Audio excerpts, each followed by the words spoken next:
Hi, this is PR Sundar. Welcome to Pre-Market Report sponsored by Delta.Exchange. US futures are higher, and I've been telling you as long as the Trump is keeping quiet, not making any erratic announcements, the US markets will move higher.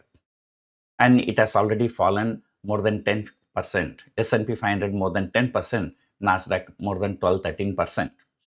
So for the last 1 week or 10 days, the Trump has not been making any announcement about the tariff. But we do not know what he is going to do on April 1 or April 2. So that's a different story. But Asian markets are mixed. Some markets are higher, some markets are lower. So probably some markets are lower because of their local issues. GIFT Nifty indicating about more than 100 point gap up, about 120 point, 125 point gap up. So that is an expected line. So that's mainly because, on Friday, FIAs were net buyers to the tune of 7,500 crore. So who would have thought the FIA 1 week before, who would have thought Nifty will shoot up 1,500 point and FIAs will buy for 7,500 crore in just 1 day. So the sentiment is completely changing.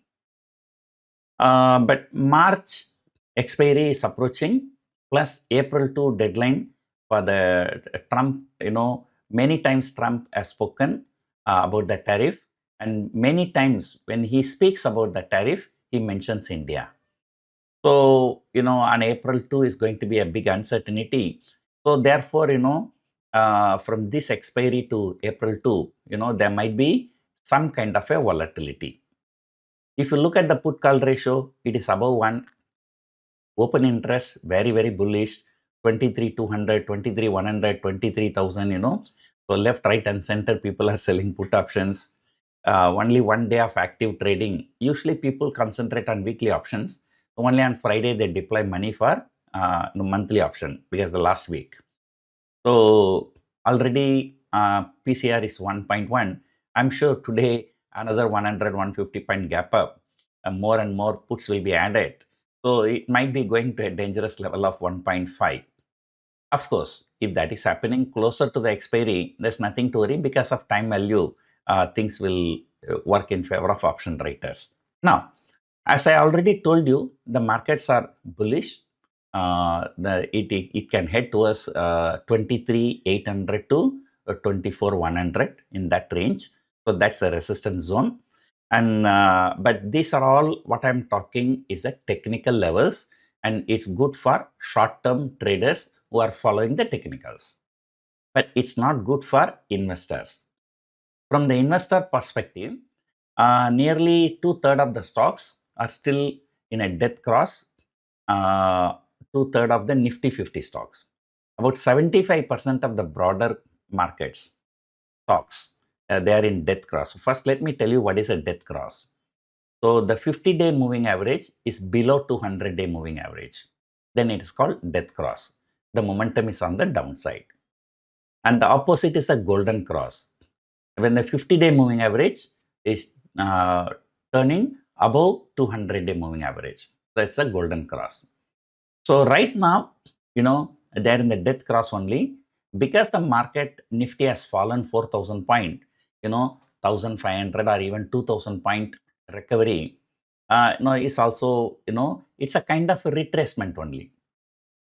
If you can remember the first leg in the month of October, Nifty fell from 26,300 to 23,300, which was a 3,000 point. Then the recovery came. The recovery was almost 1,500 point. The Nifty went to 24,800 and then reversed and broke the 23,300. So up to 50%, it can retrace. So if you look at the broader picture, so Nifty, went up to 26,300, then came down to 22,000, say approximately 4,000 point. 50% of that is a 2,000 point. So that means Nifty, it can go to 24,000, but still that is considered only as a retracement, not considered as a bullish sign for investment.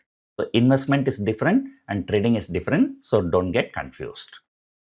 So if you look at ICICI Bank, HDFC Bank, Infosys, ADR, all ADRs are in green.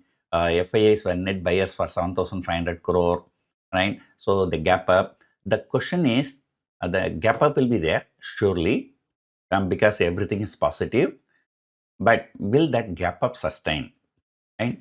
So if I'm not wrong, now it is a time, since the markets recovered so much from the lows, the domestic institutions will surely press the sell button to book some partial profit booking.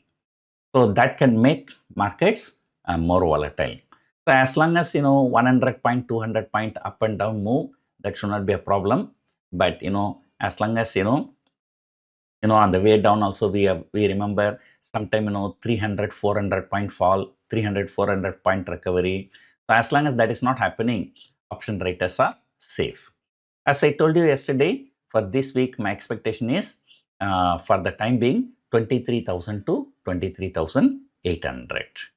So let us see what is going to happen. Always remember, if you feel that the markets are euphoric, don't go long. Okay? And if you go long, always remember there is something called greater fool theory. Right? You are a fool buying at a higher price, but there will be another fool who will be ready to buy even at a higher price. But you should know how to exit. If you are keep on holding the position, then the markets may tank after that. So I am not bullish for the long term for our markets. So I'm still thinking that the recent high of 26,300 will not be taken out until the end of this year. But however, short term, nobody can predict the market, so it can go anywhere. So hope you enjoyed watching this video. Thank you for watching.